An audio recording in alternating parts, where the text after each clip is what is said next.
झन् यता उँभो त्यो माथि त्यो बुग्यानी जाने बाटो झन् किसिम दामी छ नि त्यो माथि चढ्ने बाटो नि साह्रै है त्यो साह्रै चढेको यतापट्टिको तलपट्टिको बाटो झन् किसिम छ सोलिङ गरेको सोलिङ गरेको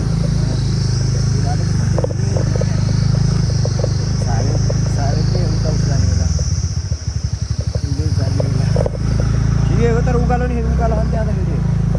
उकालो पनि त गजबै छ नि त सोलिङ त्यस्तो त अफरोड भयो त त्यहाँ अनि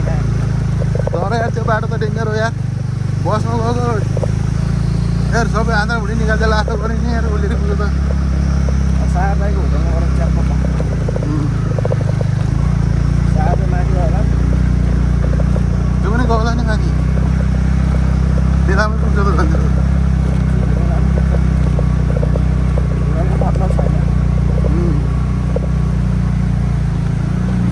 उसलाई टेन्सन छैन जाने पुग्दिन्छ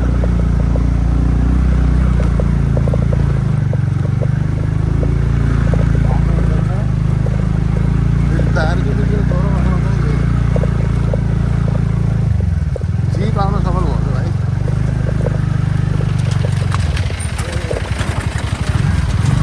पनि आइन्छ बाटो सानो हो यहीँ हो केबी के छ केबी सर खाली हो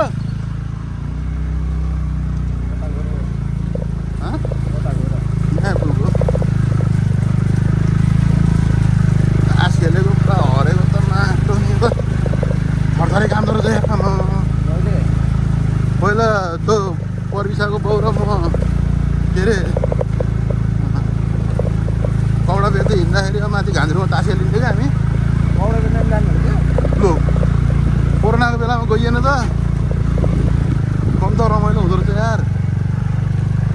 आनन्द हुने कौडा बेच्दै जाँदा डबल नाफा हुन्छ सिलगढी ढुङ्गा गरेर सस्तो सस्तो नि ल्या है गाड ल्याउनु पाउँदैन नि त गाड ल्याउनुहुन्थ्यो उसबाट ल्याउने हो काठमाडौँ सिलगढीमा त त्यो उसको के अरे यो के अरे पन्ची गल्लीको भित्रपट्टि छ क्या होलसेलर त्यहाँ गएर ल्याउने हो पन्ची गल्लीमा त हुन्छ तर काठमाडौँ गएर त सस्तो पाउँछ ट्यागको सस्तो सस्तोमा ट्यागको डबल हान्दैछु एउटा लाउने त्यो मजा हुन्छ नि के अरे त्यो एकदम मजा क्या त्योलाई चाहिँ उहाँ 80 रुपियाँ पाउँछ है हाम्रो 250 त्यस्ता भन्छु कति नआएको 80 90 170 नआएको होइन एउटाबाट त्यसको डबल नआएको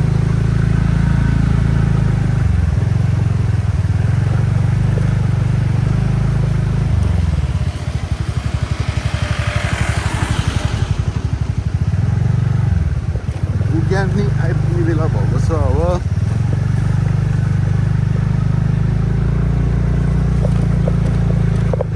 फुलडेरीको जरामा आइपुग्यो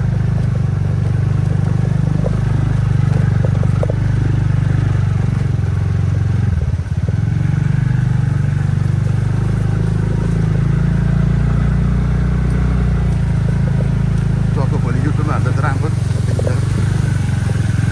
कता हो र माइला भनेको कस्तो कटिङ हालेको नि त्यति लामो यार उँधोतिर हाल्दै लाएको कटिङ हान्ने बाटो अनि जति राम्रो हो त्यति हाल्ने हो गर्न पाइँदैन यार हामी 1 घन्टामा त आइ नि रहेछ साह्रै त्यो कुरोहरूले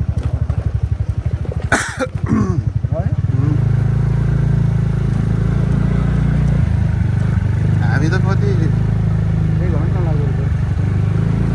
यहाँ अलिक भट्टाएर छ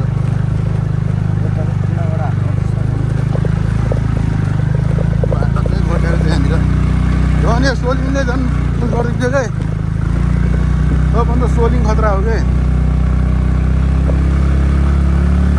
माइलाले यार मैले लाइभ गर्दा माइलाले पुरा यार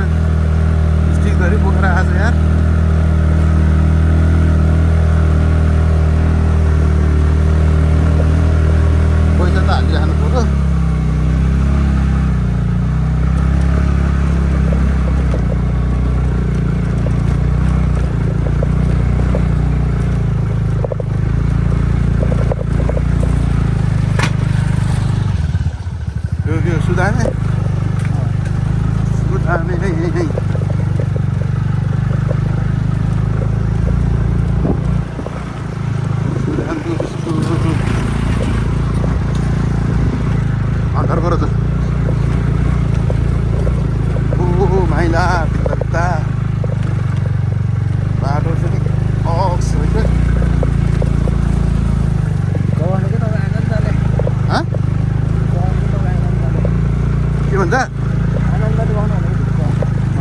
आएछ नि म त होइन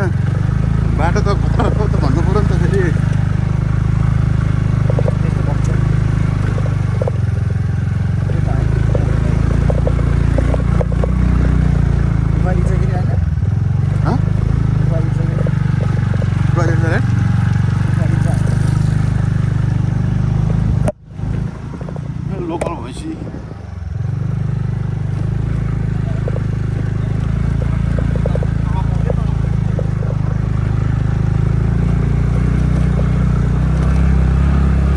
हामी त पुरा हिँडेर जान्थ्यो यार साह्रै बोलेन न हाम्रो त उता माथि गाउँबाट त फेरि तेर्सै थियो नि त डान्सिङबाट त रिजर्भ रिजर्भ त घर छैन डान्सिङमा भेट्यो किन कामै छैन पुगेर बस्छ नि त्यहाँ पछि तल किनेर अनि बल्ल माथि बेचेको किनेको कि बनाएको तपाईँहरू को तलको घर बनाएको नि हामीले असरी किन्नु भएको होइन छैन होइन आफैले बनाएको राम्रो हो कि तपाईँले अँ, आफ्नै डिजाइनले बनाउनु पाइयो है अँ। त्यही पनि हाम्रो त त्यो बेलामा त सबभन्दा पुरानो घर हो हाम्रो त अहिलेको अँ घर कसो हाम्रो कुरामा अँ नि त्यहाँ बनाउनु पनि पहिला चाहिँ खास पहिला यहाँबाट त एउटा पनि थिएन त्यही भएर त ढलन गऱ्यो भने चिन्छ त फेरि भनौँ घरे उम्, तपाईँहरूलाई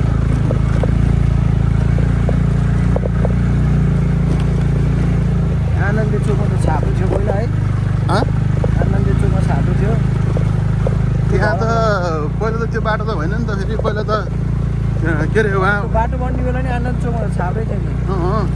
पहिला त बाटो त त्यो त होइन नि त फेरि त्यो तपाईँहरू माथिपट्टि त्यो के अरे क्याम्प साइडबाट माथि छिर्ने बाटो छ है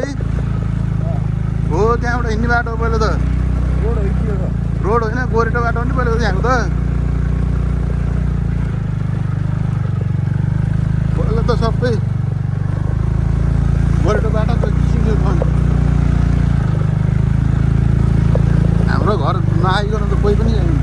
घामती रोड जाने भने त हाम्रो घर नआएर कोही पनि जाने होइन त्यहाँबाट त सबै हाम्रो घर आएर बल्ल त्यहाँबाट जाने हो खानासाना हाल्थ्यो खानासाना खाने त्यहाँ अनि बल्ल बल्ल आउने हो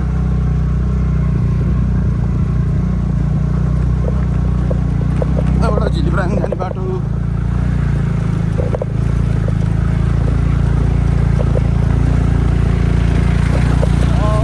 माने त सब पानीले खान्छ अहिले त ठिक भयो त हाम्रो ठिकै छ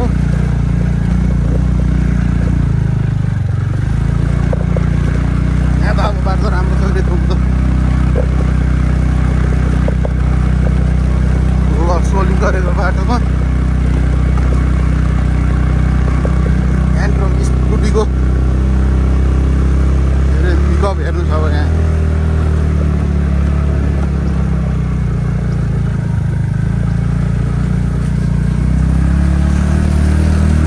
आइपुग्यो हामी अब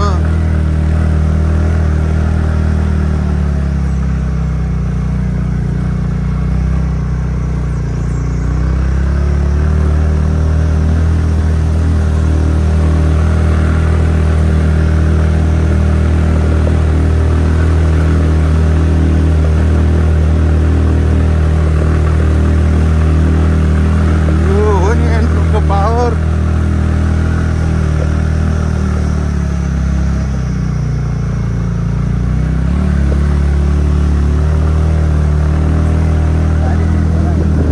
बारीपट्टि झिलिप्राङको लास्ट हो बिल्डिङ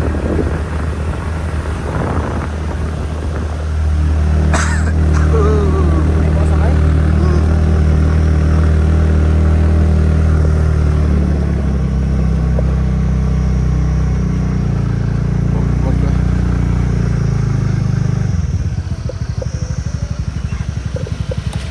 सबैजनाले लाइक अनि सब्सक्राइब